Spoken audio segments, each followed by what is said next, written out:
매매가 조금 이제 상승폭 꺾이니까 계속 이제 임대차 3법 물고 늘어지면서 전세가 오른다. 이 얘기들 계속 하고 있죠. 과연 그래서 전세가가 엄청나게 오를 만한 상황이냐? 전세가가 엄청나게 오를 만한 상황인 건 보통 어떻죠? 첫 번째, 매매가가 전세가 이상 급등하냐? 근데 지금 매매가 상승폭 꺾였죠? 그러니까 요건 아닌데. 두 번째는 뭐가 있어요? 멸실 급증하냐? 아니죠. 지금 재건축 잘 허가 안 내줘서 공급 부족 일어날 것이다. 이런 식으로 난리치고 있는데 전세자금 대출이 풀렸냐? 전세자금 대출 안 풀렸죠. 오히려 옥죄고 있죠. 그런데 왜 오를까요? 오를 만한 이유가 없는데 지금 언론에서 유도하고 있다는 거죠. 지금 뭐 매물이 너무 적다. 근데 실질적으로 수요도 같이 감소했죠. 이 매물이 적은 이유가 뭐다? 재계약이 용이해졌기 때문이죠. 계약갱신 신청구권으로 재계약하면 되니까 집주인이 저 사람 내보내고 전세 올려서 받아야지 라고 생각을 했는데 내보내려니까 갱신청구권 써가지고 재계약해버려요. 그러니까 내놓으려고 했던 매물들을 못 내놓게 되고 다시 넣게 되는 거죠. 그러니까 수요도 같이 감소했다. 그런데 매물이 적다고 계속 언론에서 유도하면서 심리지수는 계속 올라서 가격은 뛰었지만 실질적으로 전세 거래지수는 툭 떨어졌다. 국민은행 지표로 보여줬었죠. 저희가 전세가를 임대인들이 돌려줄 여력이 되면 집값이 오를 수 있죠. 전세가는 계속 올라왔는데 집주인들은 집값 오른다고 그걸로 계속 갭투기 하면서 늘렸다. 특히 뭘로? 법인 임대사업자로. 913 이후엔 임대사업자 안 되니까 법인으로. 전세를 가지고 은행에 넣어서 이자를 받는 것보다 월세가 유리하니까 전세를 월세로 돌린다. 월세가 은행 이자보다 낮았던 적이 있나요? 되도 않는 논리를 밀어붙이고 있죠. 거기다가 지금 실거주를 살면서 내보내고 전세가를 2년 뒤에 뭐 올린다. 이렇게 하기 위해서는 돌려줄 돈이 있어야 되는데 당연히 다 돌려줄 것처럼 기사들은 이야기하고 있지만 실질적으로 그런 돈은 없다라는 지표가 나왔죠. 전세금 반환 보증 사고가 늘어나고 있다죠. 유명하신 연예인이죠. 전세금 미반환 논란이 조명되고 있다. 전화도 안 받는다. 이야기 많이 나오고 있죠. 도박하신 분 3,327채 가진 임대사업자 7명 전세금 떼먹었다. 특히 등록주택수 이렇게 많은데 사고 금액이 적다. 이 사람 예전에 나왔었죠. 바지사장이죠. 바지사장. 빌라죠. 아파트보다는. 이런 식으로 해서 등록주택 이렇게 많이 가지고는 있지만 전세금 돌려줄 여력은 없다는 거죠. 그동안에 전세 대출은 가파르게 증가하고 있었다. 전세가를 올리니까. 이게 첫 번째이고. 또 두 번째는 뭐가 있었어요? 내 돈 주고 전세한다. 내 돈 내산. 저희 뭐 댓글에 그런 것도 달리더라고요. 정부한테 돈 받고 광고한다고? 내 돈 내산인 것처럼 저희가 하고 있는 것처럼 이야기하는데 그럴 거면 다 나왔죠 지금. 아 그리고 저희 작년부터 시작했죠. 작년 그 전에 저 알고 있었던 분, 부동산 전문가로 저를 보셨던 분, 부동산 전문가 라이트하우스를. 없죠. 정부에서 뭘 믿고 저한테 돈 주면서 이걸 시켜요. 말도 안 되지. 그럴 거면 진짜 막 전문가라고 하는 사람들 섭외했겠죠. 내 돈 내산으로 전세 살고 있었던 사람들. 경기가 어려워지니까 월세는 계속 돈 나가니까 이자 낮으니까 전세자금 대출로 받아서 사업자금 혹은 생활자금으로 사용한 것도 많이 늘어나죠. 전세자금 대출 자체가 그냥 신용대출보다 훨씬 저렴하잖아요. 이율이. 그러면서 많이 늘어났다. 이런 부분도 생각을 해야 되죠. 문제는 너무 오르게 되면은 불안하죠. 깡통주택이 되거나 나중에 뭐 청약을 받았는데 집주인이 안 빼줘가지고 잔금을 못 낸다든가 이런 거 무서울 수 있으니까 뭐래요? 전세보증금 반환 보증 가입이 늘어나게 되는 거죠. 2020년 아직 다 책정 안 된 건데 건수 가격도 전년 절반은 이미 넘어섰다. 자 그런데 뭐예요? 이 반환 사고가 엄청나게 터졌죠. 작년 6월에 615건에 1365억 원인데 지금 사고 건수 1255건으로 곱하기 2 됐죠. 금액도 거의 곱하기 2 됐죠. PX와 사고 건수가 2배나 증가했다. 뭐 전세금 돌려주고 월세로 바꿀 거라고 이야기하시던 분들 저런 거 보여요? 전세금 돌려줄 수 있는 사람이면 전세금 반환 보증 사고가 왜 나요? 못 돌려주니까 나는 거죠. 못 돌려주고 있는 경우가 더 많이 늘어나고 있는데도 전세를 월세로 바꾼다. 이런 말도 안 되는 소리를 하고 있죠. 저렇게 보증 사고가 났을 때 허그에서는 어떻게 해야 될까요? 발생하게 되면은 그 영업점에 통지 및 사고 통지서 제출하면은 이행 청구서를 집주인한테 제출해서 절차 안내하고 그 다음에 이행 예고하죠. 그래서 적정성 확인하고 심사 결과 통지한 다음에 보증 이행 시 제출 서류 하고서 집을 비워줘야지 이행 금액이 수령 가능하다. 대위 변제는 언제부터? 이행 청구한 날부터 1개월 이내. 그러니까 안 돌려준다 그러면은 바로 이행 청구하시고 집을 비워줘야 되죠. 근데 집을 비워줄 때 문제는 권리죠. 권리. 그래서 임차권 등기 명령 시청해놓고 집 비워주면은 1개월 내에 허브에서 돌려준다. 보증보험 가입하신 분들은 이렇게 맘 편하게 하시면 된다. 그런데 가입 안 하신 분들은 전세금 반환 소송을 걸어야 합니다. 대항력 갖추고 우선 변제권 갖춰야 된다. 집에 내가 먼저 전세 들어가고 7월에 들어갔다고 합시다. 그리고 집주인이 한 10월쯤에 근저당을 받았다. 전세 5억 들어갔고 근저당 4억 들어가서 집이 10억짜리였다. 근데 경매 넘어가서 한 8억에 팔렸다. 그러면 합치면 9억인데 8억밖에 안 나왔으니까 어떻게 분배가 되느냐 하면 선순위인 나 먼저 이렇게 밖에 임대차 보호가 들어가 있죠.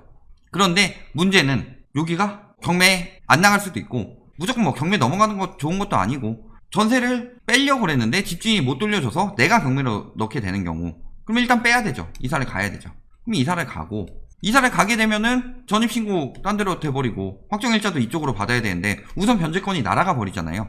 그러니까 그 변제권을 지키기 위해서 신청하는 것이 임차권 등기명령을 신청해야 되는 것이다. 그러면은 이사를 가더라도 이 집에 대한 대항력과 우선 변제권을 갖출 수 있는 거죠.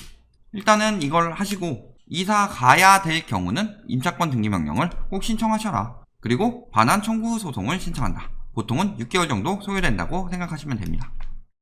경매 절차를 보면은 우선은 신청하죠. 내가 신청할 수도 있고 나보다 후순위가 신청할 수도 있어요. 근데 보면은 10억짜리 집인데 첫 번째 선순위가 전세 5억이고 두 번째 선순위가 뭐 4억 근저당이다. 이런 경우에 여기서 신청했는데 유찰돼서 6억 4천에 됐다. 그래서 5억 먹고 1억 4천밖에 안 된다. 근데 얘가 강제경매 신청해버리면은 1억 4천밖에 안 들어오기 때문에 돈 받으려면 웬만하면 안 하죠. 그런데 예전에 그 동탄 300제 쓰레기 같은 놈들이나 7억짜리 집에다가 전세 한 7억 받아놓고서 그 집에 뭐 채권 하나 만들어서 강제경매 돌려버리고서 집 떠넘겨버리고 집값 떨어지면 이런 짓거리를 하긴 했는데 보통은 이제 받아야 되는데 못 받는 사람이 신청을 하는 거죠. 강제경매. 안 돌려주면 하면 돼요. 그러면은 개시 결정하게 되고 배당 요구에 종기 결정 및 공고를 한다. 매각 준비하고 실시하고 절차 지나서 대금 납부하고 배당한 다음에 소유권 이전 등기와 인도까지 시행된다 라는 거죠. 그래서 보통은 경매 신청부터 배당까지 10개월 정도 걸린다. 자, 그러면은 허그 같은 경우 한 달 걸린다 그랬죠. 그리고 이 뒤에 절차를 허그에서 알아서 다 해준다. 그런데 이 경우에는 반환 청구 소송 신청하고서 확정 판결 난 다음에 강제경매 신청해서 하게 되면은 거의 1년 넘게 걸린다. 유찰까지 생각하면은 얼마 걸린다? 10번은 기본이라서 보증금 반환에 2, 3년 걸린다. 전세 낀 경매를 하게 되면은 예를 들어 전세 사는 사람이 예를 들어서 뭐 10억짜리 집에 전세를 8억 가지고 들어갔는데 제가 막 7억에 낙찰됐어요. 그럼 이 사람 7억 받고 나가냐? 안 나가거든요. 안 나가게 되고 계속 거기 뻗팅기게 되면은 그 집에 대한 권리를 받는데도 굉장히 불편해지더라. 그러니까 팔면은 바로 나가는 게 아니라 경매를 받았는데 뭔가 문제가 될 것 같으니까 유찰이 계속 되는 거죠. 특히 경매를 보면은 말소기준 권리 통해서 어디까지가 소멸되는 권리고 어디까지가 낙찰자가 책임져야 되는 권리인지 이런 것들을 잘 판단해야 하기 때문에 사실상 세에 들어가 있는 거는 불편하니까 안 하죠. 따라서 저거 하고 나서 환수를 다 못할 수도 있고 오랜 시간 걸리기 때문에 전세보증보험을 꼭 들라고 말씀을 드리는 거예요. 어쩔 수 없이 안 되는 경우에는 저런 방법도 생각은 해보셔야 되겠다. 절차는 알고 계셔야 앞으로 전세금 문제가 생겼을 때 저런 식으로 진행해서 받아낼 수 있겠다. 웬만하면은 그 집을 경매로 넘기고 싶지 않아 하는 집주인 같은 경우는 빚을 내서라도 돌려주죠. 빚을 내서라도 돌려주려면은 집주인이 그 마음이 들게 만들어야 되는데 내가 미적대 봐요. 빨리 돌려주세요. 뭐 이렇게 하면 집주인이 자기 막 빚까지 내가지고 하겠어요? 아, 다음 세입자 오면 돌려줄게요. 내가 돈이 없어서 그래. 이러면서 빨리 넘기지? 그러니까 아예 저 절차 알고서 신청해버리면은 집주인이 경매에 넘어가고 싶지 않으면은 돌려주겠죠. 권리를 찾기 위해서는 강경한 방법을 써야 되는 경우가 많으니까 미리 알아두셔야 되겠다. 전세보증보험 사고가 2배 증가했다. 그러면은 보증보험 내에서도 2배일 수 있지만 그 외에서도 더 증가할 가능성이 높죠. 왜냐면 보증보험 같은 경우는 빨리 돌려줘야 되고 저기는 완전히 법대로 처리하니까 진짜 집 지키고 싶으면은 빨리 돌려줄 텐데 보증보험이 아닌 경우에는 더 삐대면서 더 안 돌려주는 경우 굉장히 많죠. 그러니까 더 증가했다. 근데 집값 떨어지고 그렇게 되면은 어떻게 돼요? 경매 신청이 늘어나겠죠. 그 외에 더 증가한 거 빼고 전세보증보험에선 제때 안 돌려주면 바로 경매 신청 들어가 버리니까 경매 신청이 늘어나게 되면은 경매 매물이 앞으로 늘어날 것이다. 보증보험뿐만일까요? 깡통전세 속출하는 데 많죠. 지방 같은 경우 깡통전세라는 게 뭐예요? 매매가 10억에 전세 9억으로 들어갔는데 매매가가 8억까지 떨어져 버렸다. 매매가보다 내 전세가가 더 높다. 그러면은 이거 집주인이 그냥 경매로 넘겨버릴 수 있죠. 8억 받아서 9억 돌려주면 1억 손해니까 아예 경매 넘겨버린다. 난 그리고 손 떼겠다. 이런 경우도 많이 늘어날 수 있죠. 그래서 동탄 300제 쓰레기처럼 강제 경매도 늘어날 수 있다. 연체일 늘어나고 있다고 그랬죠. 그런데 최근에 연체율이 줄는 이유는 뭐다? 대출 총량이 늘었기 때문이죠. 연체 자수는 늘어나는데 대출 받은 사람이 더 많이 늘어나니까 연체율이 감소한 것처럼 보인다. 하지만 연체율이 급증할 조짐이 보이고 있죠. 대출 조익이 착수 들어간다. 타깃형으로. 이거 재연장 하는데 연체율 부메랑 돼서 돌아올 가능성 높다. 이 연체가 되게 되면 예를 들어서 주택담보대출, 자 전당포에서 돈 안 갚으면은 물건 회수하죠. 1000만원짜리 시계를 맡겨서 200~300만원 빌렸다. 근데 이거 아예 안 갚아버리면은 이 시계의 소유권이 전당포로 넘어가죠. 그런 것처럼 연체율이 늘어난다는 거. 주택담보대출도 일종의 전당포죠. 담보를 맡기고 돈을 빌린 거니까. 그럼 연체되게 되면 어떻게 돼요? 은행에서, 아까는 뭐 허구에서 경매 들어간다지만 은행도 인정사정 없죠. 경매 절차 들어갈 수 있다.